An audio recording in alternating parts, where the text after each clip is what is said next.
All right. So welcome. Thank you. Yeah. Okay. So on behalf of MSU Denver, the College of Business, the Department of Management, and the Center for Entrepreneurship, we welcome you guys to Women Entrepreneurs Week. My name is Becky Prater, and I'm going to be the host today. Thank you so much for joining us, everybody that's on this call. One housekeeping note. Throughout this presentation, I would like you guys to ask questions. If you make comments, that's good. I think, LaKeshia, you have access to the chat information, but I will ask you questions based on the chat because sometimes it gets confusing for you to be watching and having to manage that. So I'll ask you those questions kind of throughout. And sometimes I'll do it just at the end if that makes more sense. Okay. So we are very fortunate today to have with us LaKeshia. I'm so excited about this. LaKeshia Hodge. So she is the CEO, Executive Director for Struggle of Love Foundation. So the Struggle of Love Foundation is a nonprofit that provides opportunities for underprivileged youth and families to access year-round services and programs. Since its inception, Struggle of Love has assisted thousands of families throughout the community, outreach events, including competitive sports, mentoring teams, providing backpack giveaways and school supply giveaways, hosting food and toy drives, and community picnics. They also provide mental health training and most recently opened the doors to a new community food bank located in Montebello. So I am so happy to have you here with us today.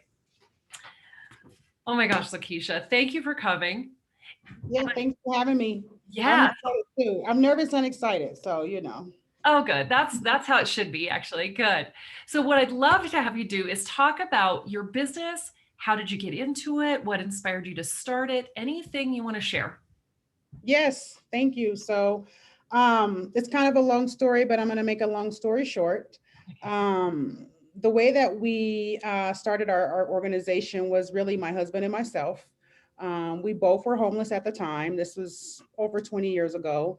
And during that time, we received assistance from so many different resources that, helped us get on our feet and, establish our foundation to build on for our families and to really get out of that tough situation that we were in at the time. And so once we were able to do that, where we felt more stable, we decided to start our organization to give back to those in the communities that gave so much to us during our time of need. And so that's kind of how the Struggle of Love Foundation was created. It was based off, an experience of our own, dealing with, homelessness and just all the things that would put you in that position to where you find yourself needing help.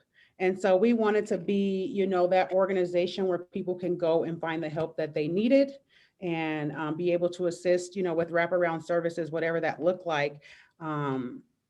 And so finding the needs of the community is how we started doing our outreach programs. And so, one of the needs was, the need for backpacks. Underprivileged kids that don't get those backpacks and school supplies as some of the other youth that they, go to school with. And so we started doing backpack giveaways. We started doing toy drives to address the need of just kids opening up a gift on Christmas. Like you would think that every kid's going to do that, but it's not true. And so, finding those families and reaching out to those families to say, hey, the way that we operate our toy drive is we set up the gifts and we let the parents come shop and they're allowed to get 3 toys, a book, a stuffed animal, and a family game, and they take it home or they have the choice to get it wrapped at a wrapping station at the event, and they take it home and the kids never know that it came from us. It's from mom and dad or from whoever the guardian is in the home. And so we wanted to really be sure that it was something more that they can share together as a family, as opposed to getting a handout or feeling like they're less than and their parents couldn't afford it, so they had to go get it from this organization, right? Mm-hmm. So we started doing that, and then we started doing Thanksgiving food drives where we offered, a Thanksgiving basket for families. Initially, we were preparing hot meals for families and they can come and eat. And that became a huge challenge, especially when you're not a chef. It's like, I don't know if I can cook again this year for, it was growing so much. It's like 200 people have registered this year, and that's going to be a lot of food. And so we decided to turn it into a Thanksgiving basket that we distribute instead of a hot meal. But we've done both. We've done hot meals and the baskets, and we stuck with the basket. So that's what we're currently doing now for Thanksgiving. And then our Father's Day picnic. So we wanted to find a way to recognize outstanding fathers in the community, because we feel like, a lot of the times they're not seen and they don't get the recognition that they deserve. And so with our Father's Day picnic, that's kind of what we focus on. We also, offer the opportunity for families just to get together, have a day of free family fun. Like, you don't have to worry about buying the snow cone or a bag of popcorn or getting your face painted or riding the pony. Like, everything is free to encourage them to bring their families and for their families to see them be recognized as an outstanding father in the community. And so that's another thing that we do. And that's what really established Struggle of Love Foundation as an organization, was our outreach programs. Wow, that is so fantastic. Then you must have a big group of volunteers that work with you, because that, like, 200, feeding 200 people is beyond most of our ability to conceive. Well, we do now, but back then, no, it was just my husband and I, and we were actually preparing these meals in our kitchen at home. Oh my God, how many turkeys was that? Oh my gosh, I can't even remember, but that's all we did for like 2 days, was cook, and store and get ready for transport. And so we did that for a couple years, and I'm like, I don't think we can do this anymore. Yeah, because after you cook so many turkeys and you had to cut them up and make sure that you can put them in a container that would be easy to travel. And there's so many times when I had gravy spilled all out of the backseat of my car. It's like, oh my goodness. So yeah, it was fun. And it was an experience, but it was definitely a challenge and something I don't think, I would have been able to keep up with. We did do catering a couple times too. We said, well, we'll just hire out. But then being a small grassroots organization, we found that that was kind of out of our budget, because catering started going up every year, obviously. It's like we can't afford to cater anymore. And so now we've established partnerships and relationships in the community where we can get most of the food donated and put the boxes together. And so it's a lot easier operation, and a lot of the items are donated to the organization. So we don't have to worry about the financial challenge as much either. Well, that is a big job to get donations too. So talk about that. Like, even school supplies, all that you provide must come from people in the community that contribute, right? Right. Well, I like the way that you introduced me: CEO, Executive Director, Struggle of Love Foundation. That was a very nice, warm, welcoming introduction. But I like to call myself a professional beggar, because that's what I do.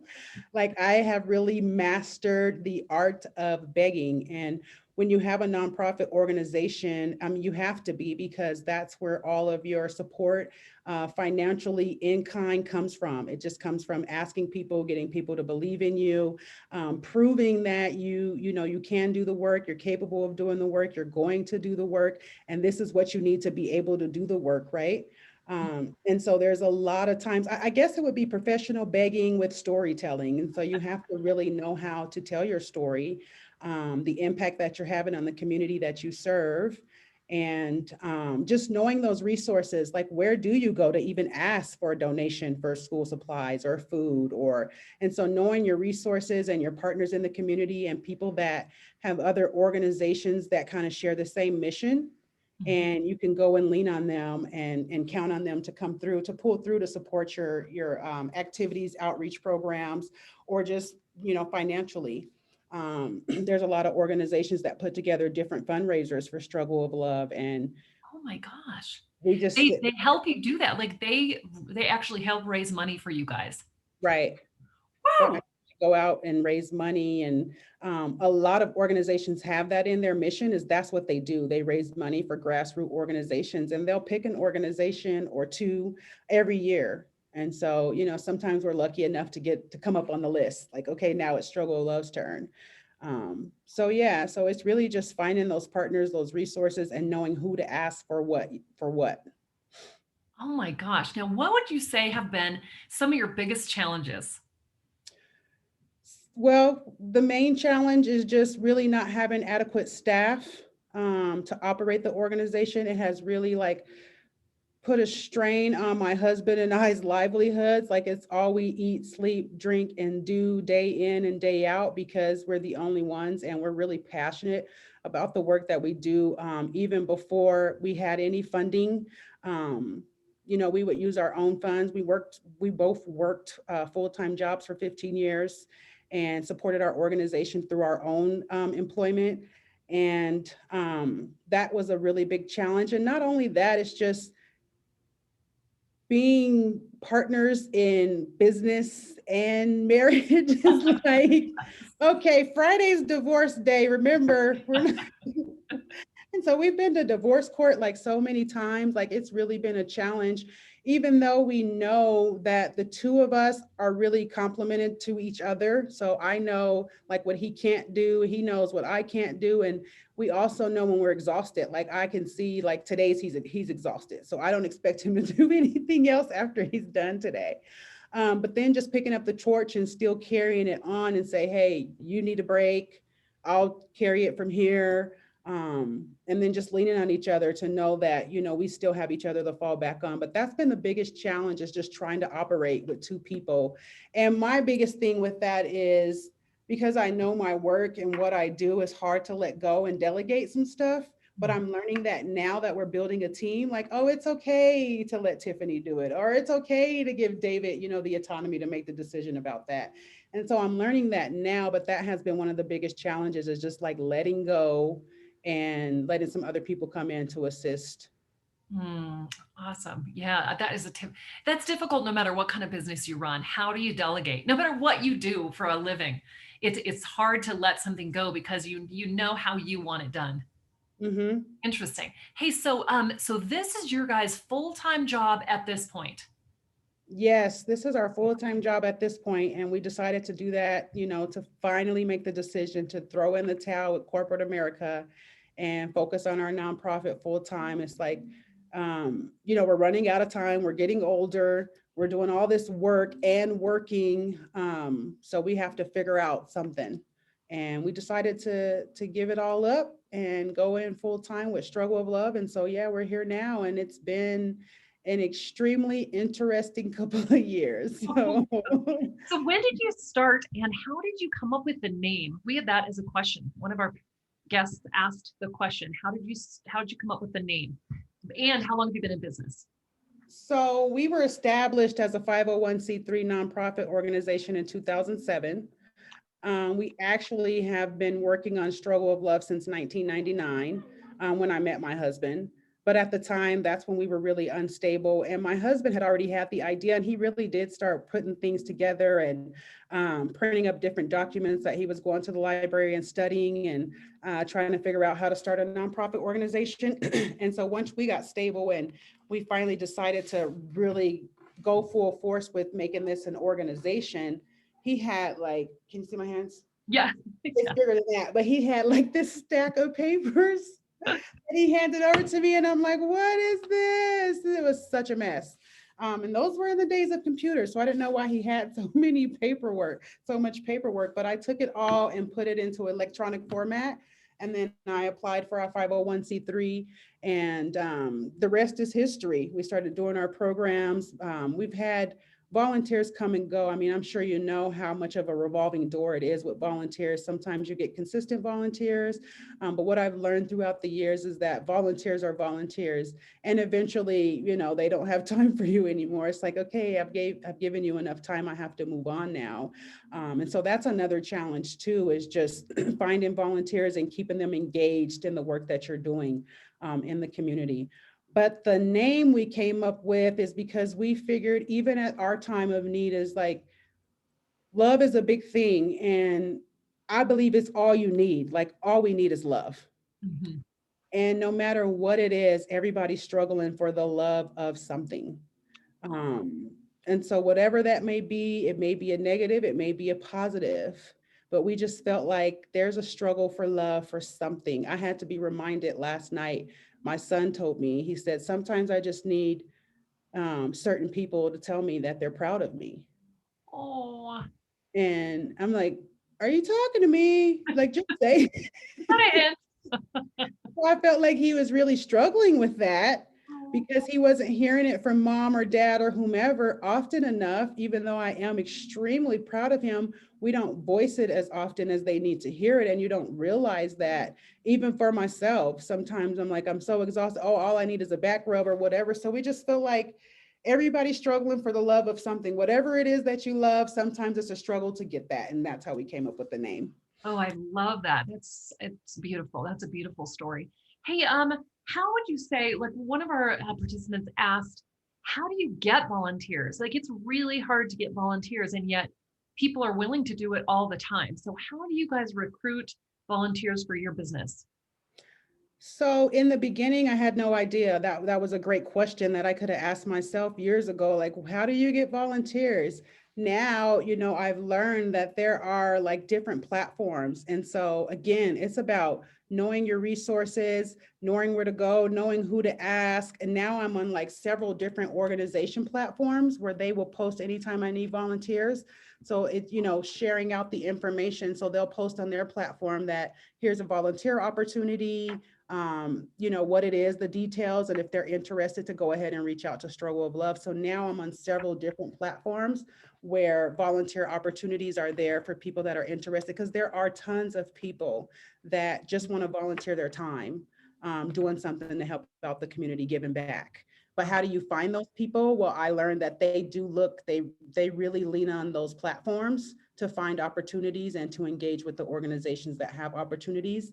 And then not only that, but now that we're with the city of Denver, we have a contract under GRID, and we get a lot of volunteers, not volunteers, they have to do community service. And Oh, so it's a love that. really nice thing, yeah, to be on the list, because anytime they're looking for an organization, because they have to go seek that themselves and look for an organization to volunteer for, and they'll see us on the list and they'll reach out to us as well. So we get a lot of volunteers that need to complete community service requirements. Oh yeah, I'm personally familiar with somebody who had to do that. And yeah, and he changed his life forever. So that is fantastic because you get some really incredible people that have to give community, like do community service, and it really changes their life. Mm-hmm. Wow. And it Okay. makes you feel good that they're doing something for you, but you're also doing something for them, right? Yeah. So it's a win-win. Yeah. Oh my gosh, I just love that. Okay. Does your organization have donors or ongoing sponsors that you can count on regularly, or how does that work? No, I wouldn't say nothing ongoing. So everything that we receive, we have to actually reach out and ask for each time. We do have some like in-kind sponsors that will sponsor some of our outreach events, like our backpack giveaways and things like that. They'll donate supplies. Like we have a consistent supply donor. So I won't say that no, like that. But as far as financial contributions, we have to go out and seek financial funding anytime we need to add to our budget Mhm. um, for what we need. So like now we've been fortunate enough to be able to hire a team of 6, and we have to make sure that we have the financial stability to be able to compensate them for working. And so we're seeking, opportunities for salary grants and stuff like that, so that we can keep our staff employed. But for the most part, for our outreach events, we do have consistent in-kind support from other organizations, individuals, and then businesses in the community. Excellent. Hey, so you know what's interesting? What you just said about having paid staff. So I think when people, like a lot of those people on this call are actually students, and we talk about nonprofits, and we have this idea that a nonprofit is just something that doesn't bring in any money. But actually, it has to bring enough money so that people like yourself and your husband can actually pay yourself a living wage so you don't have to have another job. So talk a little bit about that, because that's a big leap going from it being just, your side gig to your full-time job for 2 people, because it actually means you have to have a good bit of money that it's coming in on a regular basis so you guys can do that. So talk about that. Yeah, that is very true. I mean, there's no way that you can operate unless, as your full-time job, as your only job, unless you have some financial stability and some income coming in that you can count on.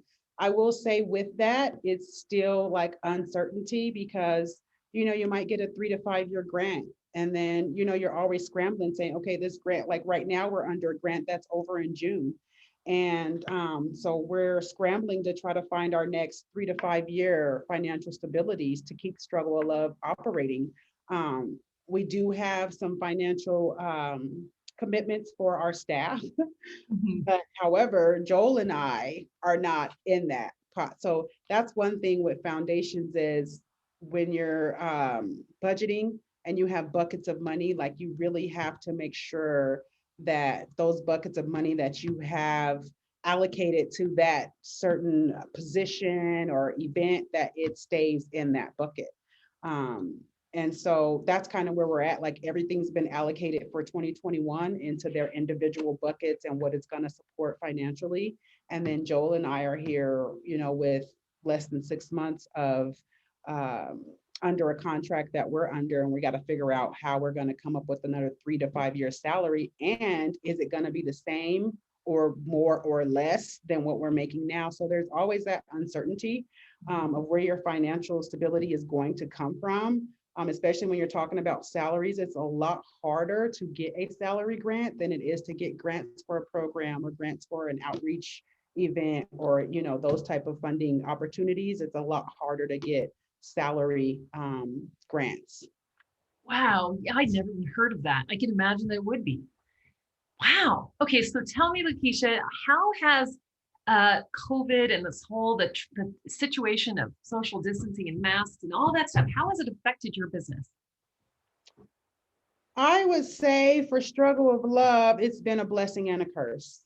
Mhm. Because with COVID, obviously it came with a lot of regulations and rules, and you can't do this. And we are very much in tune with the youth in our community. And it was just really heartbreaking. Like last year, we were going to have a summer camp, and we had planned on having these 45 kids, and they were going to come, and we were going to do all this stuff. We had field trips lined up and planned, and space that we had reserved for them to come learn different things and engage in different activities. And then COVID came. And so we had to reduce that number from 45 to 10. And yes, that was very heartbreaking. And then not only that, there were a lot of rules in place. You got to take temperatures now. They have to wear a mask. You can't do this. You can't do that. And so it came with a lot of unfamiliar territory for us. Is like, oh my gosh, this is completely new. I mean, to everybody. And we're just hoping that we're doing the right thing and protecting everybody from this virus was our main concern. But at the same time, it's like we're so used to having that one-on-one interaction and being able to touch and feel and see our kids and open the doors to all of them. And we couldn't do that. And we have a year-round sports program, as you mentioned, and that was like right in the heart of us practicing. So we lost our gym space, so we couldn't practice anymore. So we were forced to practice outside in uncomfortable temperatures because it was hot. Then it got cold. Then it got dark early. Like we went through so many different changes just trying to keep this program going. To where we finally said, okay, we're going to have to give it a break and then rethink this and figure out how we can bring you guys all back together. So that was very heartbreaking. On the other hand, with our food pantry, our food pantry started, we launched it in 2018, like just before the holidays. And the way that we launched our food pantry was, again, it was an experience that we had. Um, we faced a challenge with our picnic. We usually get food donated from King Soopers from different food grocers. And that particular year, King Soopers wasn't able to donate because they have been part of a lawsuit that had to do with donations. And so they couldn't donate that year. And we weren't expecting that. So we're like, oh my God, what are we going to do? Right. So we're scrambling. And we ended up reaching out to the Food Bank of the Rockies, and they helped us out that year. Well, along with that, we ended up establishing a partnership with them, and we opened up a small food pantry. We're like, oh, we can have our own food pantry. So that was like by accident. Oh my God. that's how the food pantry was born, like through a challenge that we faced, kind of like everything else. And Mhm. so anyway, we were feeding probably like 200, 250 people a week between, when we launched in 2018 until COVID. And then when COVID hit, the numbers just grew. And, with our partnership with the Food Bank of the Rockies, we get like 7,000 pounds of food donated each week. And we distribute to like 2,500 individuals each week. It's really something to see every day. I come every Monday to go help them at the food pantry. I couldn't help them today because I had a lot of different meeting obligations I had to tune into, but I went out there and just watched for a few minutes just to see. I mean, it's just amazing to see that hundreds of cars that line up every day to get food. Wow. And is it something that anybody can pull up and get food from there, or do you have to be pre-qualified, or how does that work? No, anybody can pull up. We don't ask any questions. We do ask general questions like your household size, because we have to keep track of our numbers. Of course, everything's data driven. And so we do have to keep track of our numbers. So that's pretty much it. We just ask what's your household size, is that kids, adults, seniors, and then your zip code, because we want to know where they're coming from, the area in the most need. And so we do track that information. But other than that, they just need to wear a mask. They need to pull up. We even donate to like senior citizen homes. Like we'll have a coordinator come and they'll pick up like 30 boxes to take back to the senior citizen home. And we do like group donations like that. And um, mostly, I mean, it's just anybody can come, anybody's welcome. And we see all walks of life that come through the food pantry daily. And it's gotten to the point where some of them are regulars. And Mhm. so they kind of know what we have and they're like, can you give me that loaf of bread that I got? So they ask for stuff now and it's like, seriously? So normally they just get a box, like everybody gets the same box.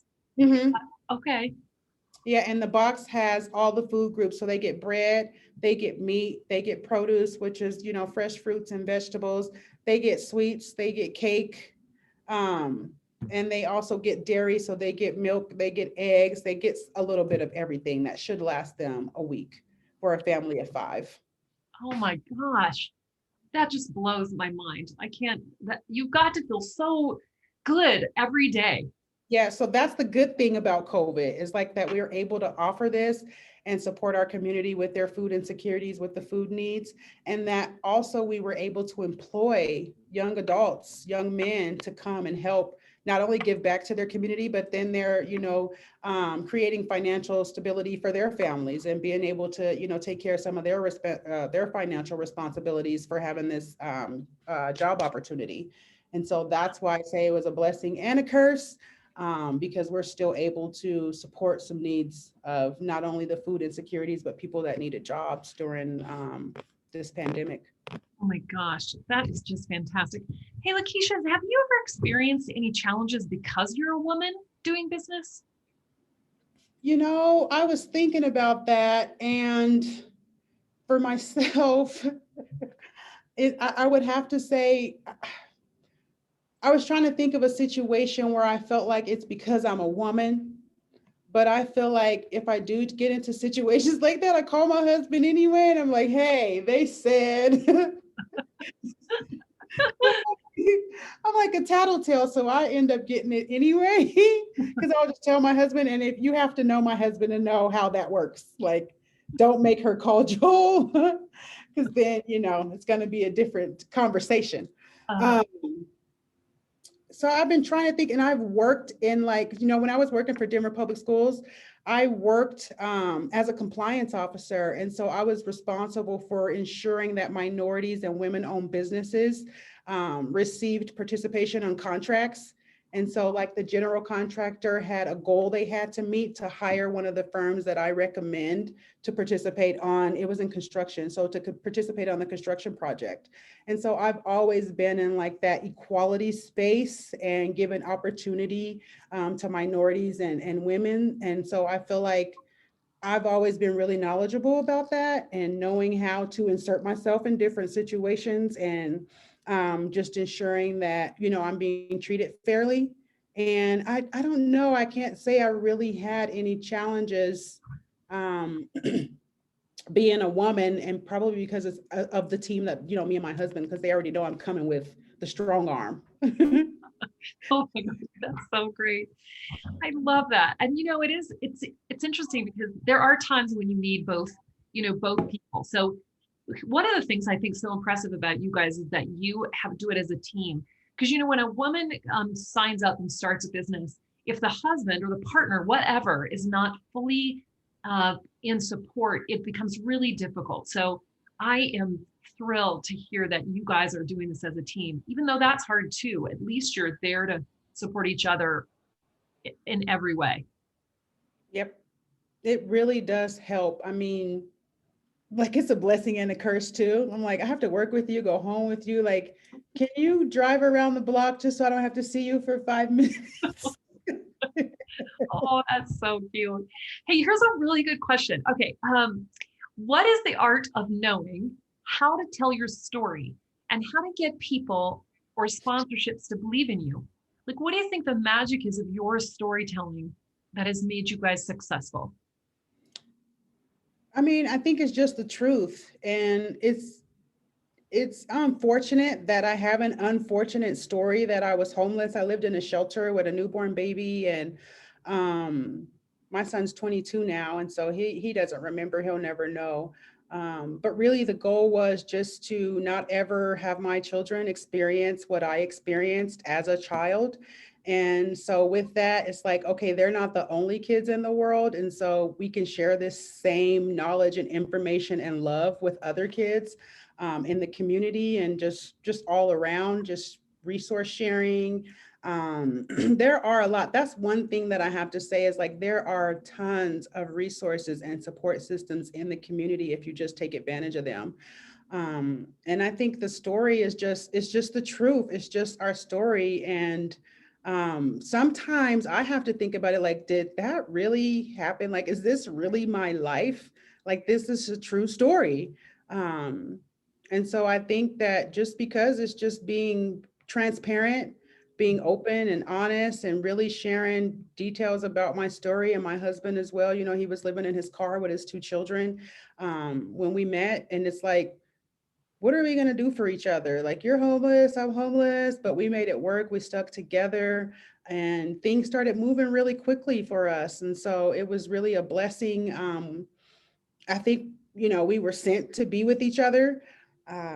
But then not only that, it's just, working from the ground up and then being able to make an impact in so many lives. And even if, I didn't have the numbers, like we've helped thousands of families, I'm satisfied with just saying I made a difference in one person's life. And so I think at the end of the day, that's the ultimate goal, is that you did something for someone, and maybe that person's life is a lot better now because of you, and you might not never even know it. And it's, really thankless work. Like, you ever hardly get someone that just says, I just want to say thank you. But when you do, it makes you feel so good, that somebody's really grateful for what you're doing, what you're trying to do for your community. Oh my, The work never ending, like it's never ending work. Although I wish there was a way that, like even with the food pantry, that we can make people more, sustainable, to where they don't have to come every day and feel like they need this food resource. Like, how can we help you get to the next level where you don't have to come here every day, and that you're able to provide for your family? Like, that would be great if we can reach those goals as well, to just make people self-sufficient, where they don't have to depend on that resource anymore. And maybe they can turn into a volunteer and say, you guys helped me so much, I want to come back and give back. oh yes, I love that. Um, oh my gosh, I totally love that. So here's another really great question. When did you know it was time to leave your full-time jobs and like, what was the pivot point of, wow, we cannot also have outside jobs? Well, for me, honestly, I was at the point to where I started hating my job. I love the work that I was doing, but we had got this new big bad wolf boss. And I was like, I am not willing to stick it out here with this guy. And so that's when I really got to thinking, like, I'm putting myself through this torture. Um, really for my livelihood, like this is what supports my family. I mean, I was there for 15 years and we've lived a good life off of that income, right? Yeah. And so it was like, but how can I create that for myself? And I have this organization. Um, and I didn't, we've never really gotten any grant support before we did quit our jobs. So it was like I didn't have a plan. I just knew I couldn't stay there anymore. And we had a lot of support in the community, like our office space. We were offered to be at Academy 360 initially at no cost. And so it's like, okay, that's a step up. Like we don't have to worry about paying for office rent. We can be there, we can build and grow our foundation and not have to worry about that hanging over our heads, how we're going to pay for this location that we're in. And so we were blessed with the opportunity to get a year of office space donated to the organization. And so that helped us like with our food pantry, get that started. And we started looking for grant opportunities, and then we got a contract with the city, and so that helped like take the place of some, the financial from our jobs. My husband worked at King Soopers for 15 years, hard work, labor work, and his boss knew that we had this organization. It's funny because he's performed at some of our outreach events several times. And he was also one of our consistent contributors to the organization's programs and outreach events. And so he knew that that was my husband's passion and that he was just really coming to work so that he could take care of his family and feed his family. And when he made the decision to no longer be with King Soopers, he ended up donating um, to get us kind of a kickstart. And so he donated some money to the organization. And so that helped. It was like, okay, it's trickling in, we're getting somewhere. And, once COVID hit and all of the emergency funding, and for us being we never stopped. And so a lot of organizations shut down, they no longer operated, and we continued to push on and, be here for support for the community. And it opened up a lot of, right now we're surviving on like emergency funding that was distributed to organizations that were providing emergency services to communities in need. And we're on that list. And so that's what we're surviving on now. And that's why I said it's scary because, COVID isn't forever. And now a lot of those emergency funding resources are no longer available because they don't see it as an emergency so much anymore as it was in the beginning of COVID. And so we're still seeking, it's a constant battle, like to seek funding for programs, for salary, for everything. But it was really scary decision to make to quit our jobs, but it was time. And Yeah. that's why it was just time. I love the idea of big, icky bosses coming in, because you always wonder, why do people, like really nasty people, get jobs? But you know what? I feel like it's because we need to be pushed out of our comfort zone sometimes, because, people leave because of bad bosses and they need to leave. Like, thank goodness you have that, because now you've stepped into your greater being by saying no more of that. Yep. Is more important, and things fall into place. Not so easily, but they do fall into place. So thank you for doing that. Thank you. You just have to have faith. I mean, you have to have faith. And I have to say one thing about that, working there for so many years is that it really taught me self-discipline. It really taught me how to, manage my time and my schedule, which is very important when you're running your own business, like time management, and, scheduling things right is really important. So I have to say, I walked away with a lot of knowledge and expertise that I probably wouldn't have had otherwise. And so I'm really appreciative for the opportunity to be there and learn those skills for all those years. It was just, that big bad boss. I was like, nope, can't do it. Sorry. Nice. Oh my gosh. Well, I'm so happy that you've done that. Okay, so what about you? What are some of the other ways you pivoted in your business? Anything you like set out to do this and then it became completely not appropriate, so then you changed to do something else? Not really. I mean, except for with COVID, we've really made a lot of pivots as a result of COVID. Okay. And so, like I said, with our summer camp, we had to pivot the way that we were going to host the camp and facilitate how many kids we were going to be able to take in. Other organizations that we had partnered with that were going to take our kids on field trips and things like that. And so there was a lot of pivoting as a result of COVID. Um, but for the most part, everything we set out to do as planned does usually go as planned. Nowadays, it's a little different. So, we're taking it day by day and going with the flow.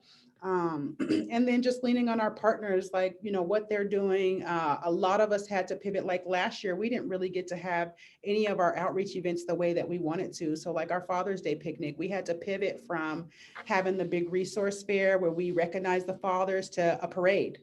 And now everybody wants the parade. Like nobody wants to go back to the way that we did it before. And so we had to pivot, some of the things that we did, our backpack giveaway, we had to pivot a little bit to where it was really COVID safe. Yeah. And the same with our Christmas, our toy drive. So like I said, we would let parents in, they'll shop for their kids and then, wrap and take home or whatever. This year we had to do a drive through. So we had to have parents pre-register and then we had to get the list of kids and ages and gender and we put the bags together for them. And it was like a drive-by. We checked their name off the list, give them their bag, for their kids and hopefully did a good job, picking out what, the kids were interested in, the type of toys and stuff. But everything, even our Thanksgiving food basket, it was a drive-through. So we just kept it the same, how we do our food pantry. Mhm. So everything as far as our outreach events for 2020 pivoted completely. We did a whole complete shift on how we were going to operate those and facilitate. So Wow. Now, do you think some of those things will do you feel like some of those are actually really good and you'll continue going with that same sort of? absolutely. Yeah. Absolutely. Like a lot of it was less work Mhm. and less funding that we had to spend. So, it saved us money and it saved us time and it saved us from needing, tons of volunteers. And the community really liked it. The feedback that we received is like the community, they want us to do that again. And so it's like some of the ways that we pivoted are going to be permanent now. Um, so Wow. it's kind of exciting. Yeah. So like I said, blessing and a curse, COVID was. Yeah, no doubt. Oh my gosh. I love that. I think that I feel that same way with education too. I feel like there's lots of changes that are being made that will be good to carry forward. So, wow, I love that. Okay, so tell us something about your business that would surprise us. Most people don't know a lot about nonprofits. So, what can you tell us about that maybe we wouldn't know or would shock people? Well, and this isn't necessarily something about my business, but I thought about that question. I'm like, nothing's really surprising about nonprofits. I don't know. So what I thought would surprise you about myself personally is that I own another business. And so I have a hair salon on Colfax and Rosemary, and I launched that business after I left my job as well. And so it was just a dream of mine that I've always dreamed of doing. And so I said, well, I'm just going to do it just to see if I can. And if I can't, at least I tried. And so, yeah, so I have a whole nother business that I operate as well. And the way that I started that business, of course, I had already left my full-time job at DPS. And then I started participating in this. I knew I wanted to open up a hair salon, but I didn't want it to be like a traditional hair salon. So I was trying to be really innovative in the way that I promoted it and advertised it out to the community. And I went on Shark Tank, like a local Shark Tank, No way. and I pitched this business idea to the sharks and I won first place and they gave me my startup money. And so it was like, oh, I really have to open this business now. And so I thought that would be something surprising that you guys didn't know. Oh my gosh, that is amazing. So do you actually do hair there or do you employ people to do it or how does that look? Both. So I have my pick, the people that I'll do their hair. And so what a typical day looks like for me is I work at Struggle of Love from 8 to 2, and then I work there from 2 to 7. and I go and do hair sometimes, or sometimes I'm just there overseeing, but I employ people to do hair there. And it's also, it's really like a do it yourself. And so I just really provide access to space and equipment for people to come and do their own hair or do their friend's hair, your daughter, best friend. And so I'm really just providing the space and access to the professional equipment and products for people to do it themselves, because that's like really trending right now. But I noticed that a lot of them don't have access to a professional environment to feel like they're still like getting that salon service. And so that's really what the space is designed for, is for people to come and use it at their leisure and do it themselves.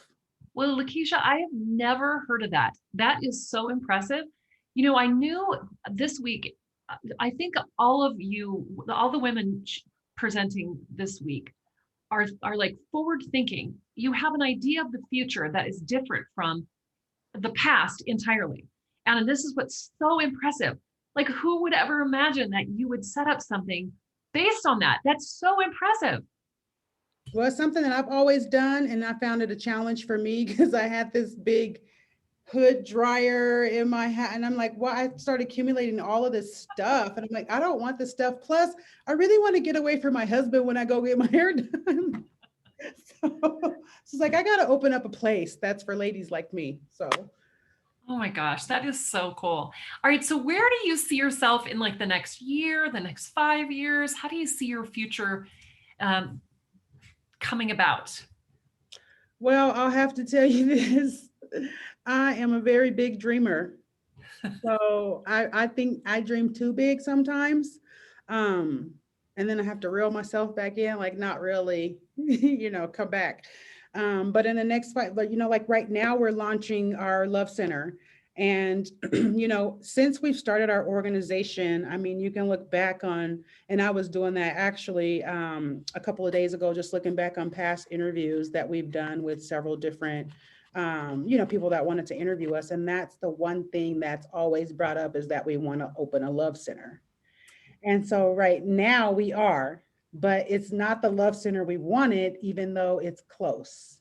And Okay. so we're still working on really getting the love center that we wanted for this community. But this is going to be a start to that. And so that's where I see us growing and going in the next year, 5 years, is that we'll have the love center that we want and that we'll be able to open to the community. It's a big ask. We want a building that can accommodate all of our programs, not just us, but all of our partners, that will also have, athletic space for us to continue to provide, the athletic activities for our youth in the community. And then more resources to support the family as a whole. And of course, with that, you need space, you need storage, you need, offices for people to operate. And so we're still working towards getting the love center that we want, although we are very, happy with the space that, we've been given. We weren't given this space. We do have to pay for it, but that they allowed us to move into this space and use it as we want to, with the programs and things that we're going to be offering in here. We're going to have studio and podcasting for youth. We're going to have t-shirt printing so that they can learn how to make t-shirts and hopefully one day, become entrepreneurs, have their own t-shirt printing business. We're teaching like some entrepreneur classes. Right now, the kids are making ice cream and selling it at the mall. They have a little kiosk there that they can sell the ice cream at. And we're doing, I'm sorry, my husband, he's like, come in, come join the Yeah, conversation. please, that'd be good. But they're doing like a comic book, creating. Oh, I'm sorry, I didn't know the door was locked. Sorry. And we just have a lot of things for youth to do now in this space, and that's always what we've really wanted, is to provide a space for them to go and have an outlet to get away, stay out of trouble. You can come here. We want the center to be open 24 hours a day, but in the place we're at now, we can't offer that. But that's our dream, is to really have that space where we could operate 20, because sometimes, the holidays roll around, or there's spring break and the rec centers are closed and the boys and girls is closed. And so these kids don't have nowhere to go or nothing to do. And so we want to make sure that we have a space where they're always welcome. It's always open, no matter what time, day, season, holiday that it is. My gosh. So where is your facility located? Your love center, where is it located? We are in Montebello. We are at Academy 360, which is off of 47th and Peoria. Okay. And so there's a school. It's a really interesting building. So the first floor is like a collaborative space for nonprofit organizations. And so there's a few partners on the first floor that share space: Montebello Organizing Committee, Families Forward Resource Center, Struggle of Love. We still have an office on the first floor as well. And then we have the Black Arts Movement, BAM, they're on that floor. And I think that's everybody that's on that floor. And then we moved up to the fourth floor where the Love Center is. And so we're all still in the same building. We all offer different type of supports for the community. So it's really a good partnership location where you can come get food, you can come get diapers, you can come get utility assistance. There's a lot of different resources in the building that support families. And so I mean, like I said, we were very fortunate to have the space donated to us for us to end up here and then to get in with all of the partners that are at the location. Everything just fell into place.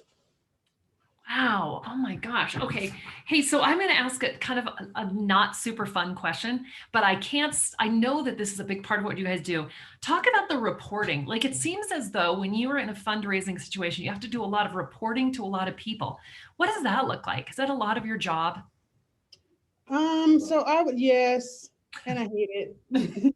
And that's why I said for the data, like I have to make sure I get those numbers and that information from people that come to the food pantry, because that is part of reporting.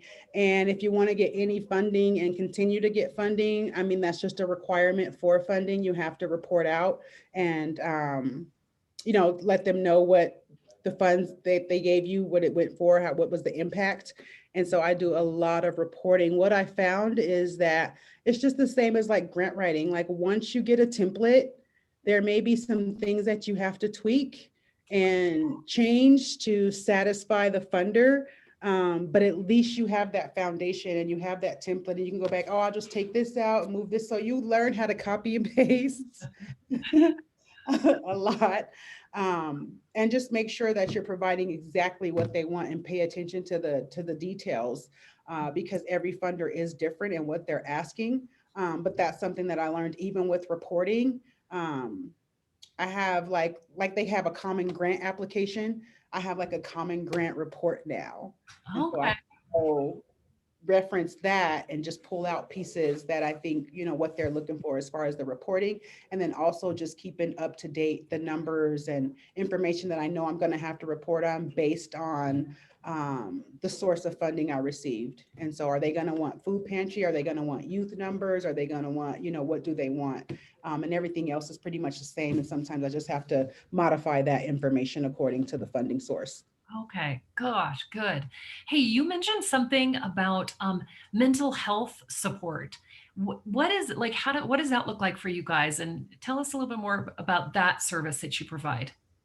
So we don't actually provide mental health. We do, we were hosting some trainings and so that people can come get trained, so that they're, you know, it was part of like our mandatory reporting training so that like when to report something. And then not only that, maybe you could provide some services to someone in need of that. And so we were getting people trained in mental health awareness. We don't actually have mental health specialists, but we are stepping into that realm with some of our partners in the building. We recently were awarded a mental health grant opportunity. So we can now bring in mental health professionals to actually facilitate some of the conversations with the youth that are in need of that service. And then we're still hosting opportunities for people to get trained in that area. So that's what we were doing. We were like a training site where people could come and just learn like the signs when someone is in need of service. And then you can be able to direct them and make them feel comfortable with getting the help that they need. So that's what Struggle of Love is providing right now. It's just the training for facilitators and people that we work with to know those signs and to be able to detect, and then also partner them with a specialist that can help them with their mental health struggle. Oh my gosh, it seems like a really important thing for people to be able to recognize when when people need support. Hey, so what I'd like to have you do before, in the next couple of minutes after, I'd like to know, have you send us your locations and like a, so that in the food bank location, so that if people listening need any, need services in that way, they could go out and see it, or if volunteers want to go help.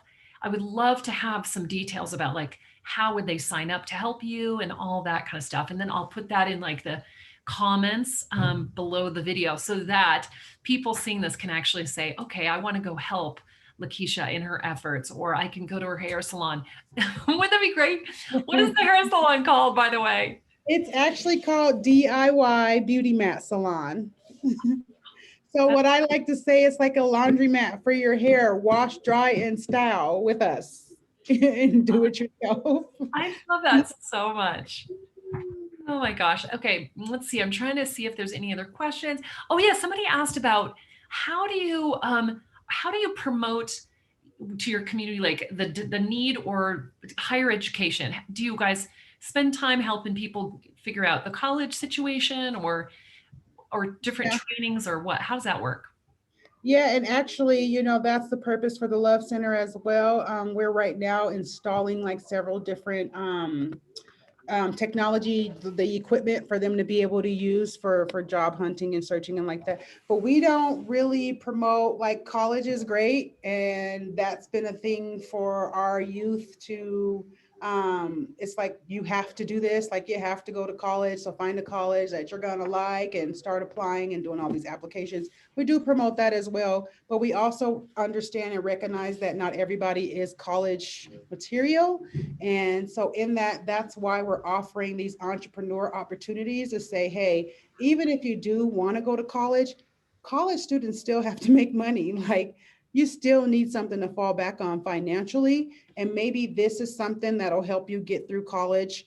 Or you might be able to start your own business and bypass college and maybe get a business. Because I just went to school for small business administration, like how to operate a small business. And it wasn't really school. It was like different trainings that I found in the community, like through Mi Casa Resource Center, the Rocky Mountain Microfinance Center, and just finding all of those connections where I could just learn enough about business. So I know cash flow, revenue, business planning, scheduling, and all of that, and still make a career out of it. And so we really do promote, like, if you're not college material, that you still have to live. And we recommend that you do go to college because there's really just nothing like a college experience, right? And you only get one time really to get that opportunity to have that experience. But if that's not your thing, maybe something else is. And we're going to give you an opportunity to explore different ideas on what maybe you're comfortable with doing. But please, if there's any way we can help assist with college, we've had several kids that's gone to college. We've had several kids that have went into the service, and they still keep in contact with us to this day and know how they're doing, invite us to different things that they're having. And so we have kids that just kind of engage in a little bit of everything once they leave Struggle of Love and start their adulthood, and that, they're all on a good path. I'm happy about all of the, choices that they've made thus far. Oh, that is fantastic. Okay, so this is the last question. So what is your advice for new entrepreneurs starting a nonprofit? What would you say? What are your recommendations? For new entrepreneurs starting a nonprofit, my recommendation would be, first, make sure it's something that you're passionate about and that you love. Like, because if it's not, then it's just going to be work to you and it's not going to be fulfilling. Like, I sleep good every night most of the time when I'm not overwhelmed, but just knowing that what I'm doing in the community and that is something that I'm really passionate about, and that I made a difference in somebody's life today. And so I would just say, first piece of advice is just to make sure it's something you really want to do. Make sure there's a need for it. A lot of organizations, they start and someone's already doing that, or you could have, a lot of organizations don't realize that you can just be a partner or go under another organization's umbrella because they're already doing that. and maybe they just need your help instead of you going and reinventing the wheel and starting a whole new organization. Maybe consider that first to say, well, let me see if this organization is doing this and they need help, and maybe I could just be the director of this program instead of reinventing the wheel and starting from scratch, because it is hard to start from scratch, especially if there's other organizations that are already mission that already have that mission. So I would do that. Make sure there's really a need. Otherwise, you'll find yourself, and it's unfortunate, but otherwise, I'm sorry, let me close this door. Oh, sure. Otherwise, you'll find yourself just in this nasty competition that you don't want to be with, because organizations are very competitive. With a lot of them just want to be in the spotlight. I mean, everybody has a different agenda. And so just be careful of that. People that have different agendas, be willing to do the work. Like a great leader is going to not only tell you what to do, but show you how to do it. And I have no problems. I think because I've done it, just my husband and I for so many years, like it's nothing to me to be a volunteer now.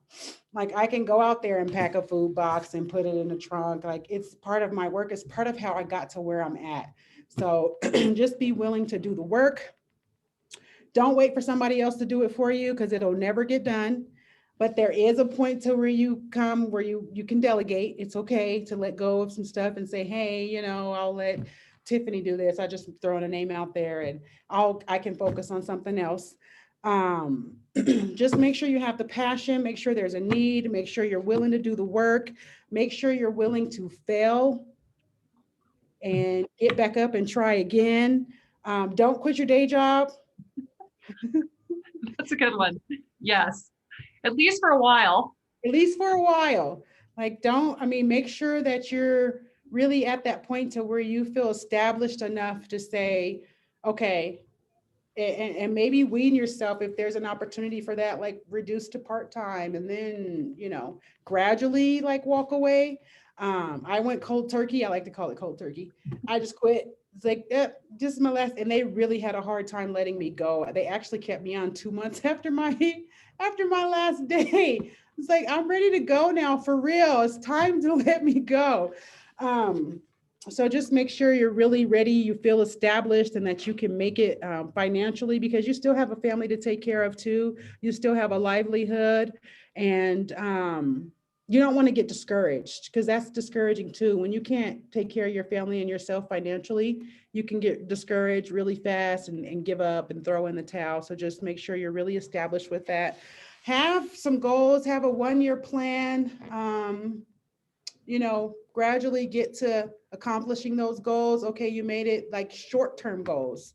Put some short-term goals in place. Like in 3 months, I want to have my 501c3. After that, I want to be able to, find a location or office space. And, in a year from now, have some short-term goals in place that you can accomplish, that are not very challenging. So, just small little things that you can accomplish that, you can do in 3 months, 6 months, 9 months, and give yourself those short-term goals, and then start building onto some bigger, long-term goals. I would say, be confident, be brave, and don't be afraid to ask for help. Oh, I love Don't that. be afraid to ask somebody that's already been there. They say that's the best advice to get is from somebody that's already been down that road. They know what it's like, so they can tell you, oh, there's a pothole on the left side, so don't be afraid to ask questions and get advice from people that have been down that road before. Oh my gosh, such good advice. For all of you guys listening, those are all those incredibly thoughtful nuggets of information apply to any business, not just nonprofit. Like everything you said is so important when starting any business. So, wow, thank you for that. You're welcome. I am so thankful that you were here to speak to our community today. Thank you so much. Thank you so much. So what I do want you to do is send me any contact information or how people can volunteer, how they can, I'd like to be able to include the name of your, the name and address of your hair salon, the food bank, everything. So please do, and then I'll post that underneath the video.